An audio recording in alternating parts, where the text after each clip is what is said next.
Harvard University sits at the pinnacle of American higher education, a model of autonomy, experimentation, and intellectual influence. From within, Harvard exemplifies an ideal state of innovation. It controls its resources, freely explores bold ideas, and generates insights that shape global conversations.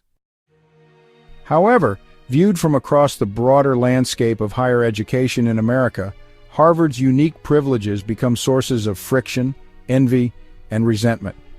Recent controversies, particularly the federal government's aggressive push to defund Harvard, aren't merely political drama.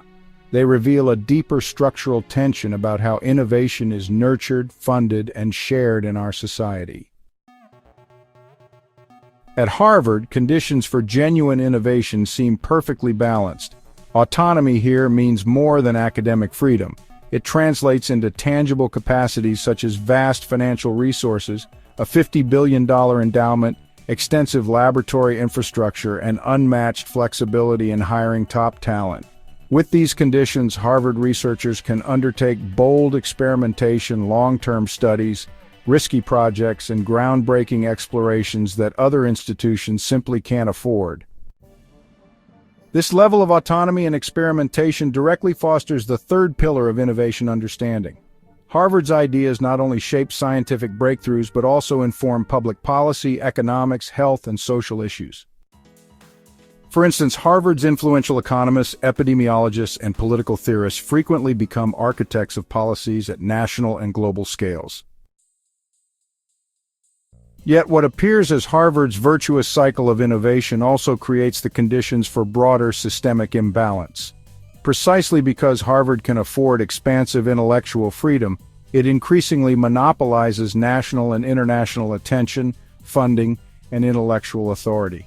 Its affirmed state is, in effect, self-reinforcing. Elite ideas gain recognition, attract further resources, and influence public policy in ways that benefit institutions like Harvard most of all. The university thus becomes not just a place of innovation, but an entrenched system that reproduces its own privileged position.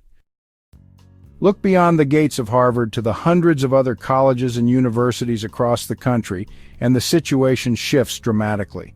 Most institutions have far less autonomy, limited by dwindling public budgets, politically influenced funding cycles, and rigid performance metrics imposed by external grant agencies.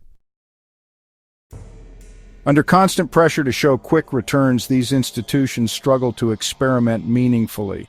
Instead of pursuing bold, exploratory research, they focus on projects likely to yield predictable outcomes within a short time frame. This discourages real risk-taking and prevents these institutions from nurturing their full potential for discovery. Furthermore, understanding the capacity to shape policy, public perception, and discourse is almost completely monopolized by prestigious institutions like Harvard.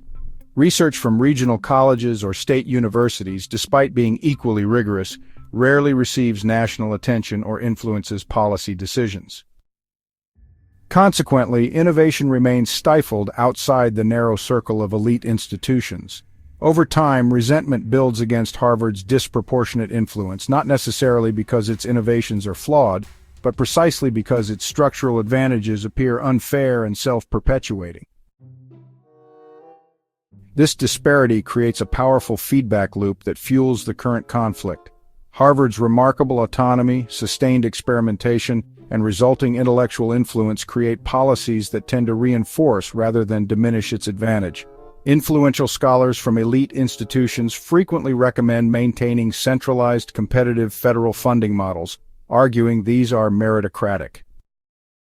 Yet such policies inherently benefit institutions already positioned at the top, like Harvard. The federal government's recent aggressive cuts to Harvard's funding are not merely driven by political disagreements or accusations of ideological bias. Rather, they reflect widespread frustration, at times raw, at times politically manipulated, with a perceived monopoly on ideas, influence, and public funding. The government's current strategy, however, undermines the very essence of innovation. The abrupt defunding disrupts precisely those long-term, high-risk research programs that have historically led to America's most transformative breakthroughs. Rather than redistributing opportunities, it simply diminishes the system's overall capacity to innovate. The unintended irony is that attacking Harvard's resources in this way does nothing to empower other institutions. It simply cripples one of the few remaining hubs of genuinely autonomous experimentation. The uncomfortable truth is that both views of Harvard, its role as a beacon of innovation and its status as a problematic monopolist, are simultaneously valid. From the inside, Harvard is genuinely innovative. Its scientists and scholars create transformative knowledge precisely because they have the rare luxury of autonomy and financial security. From the outside, however, Harvard symbolizes systemic inequity. Its autonomy is unique, its experimentation exclusive, and its understanding authoritative to the point of exclusion.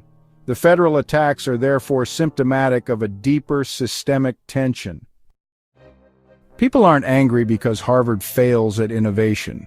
They're angry precisely because it succeeds so well within a system that actively prevents broader participation.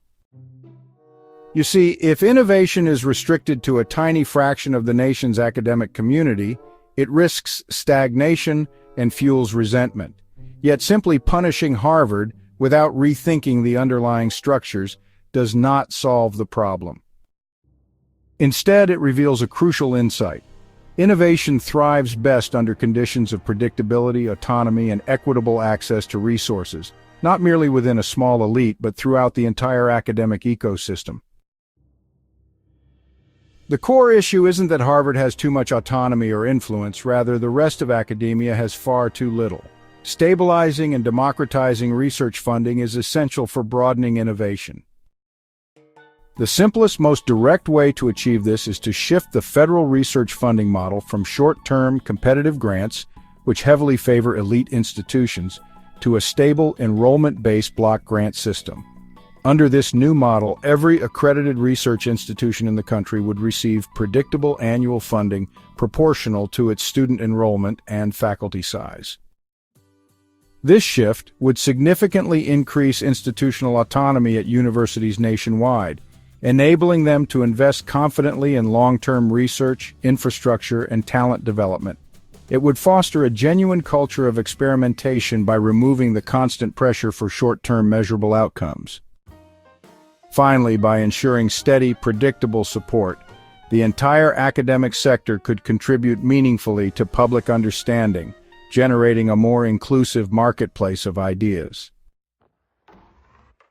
In the end, Harvard's greatest contribution to American innovation may not be any single breakthrough, but inadvertently illuminating the structural imbalance that limits innovation elsewhere.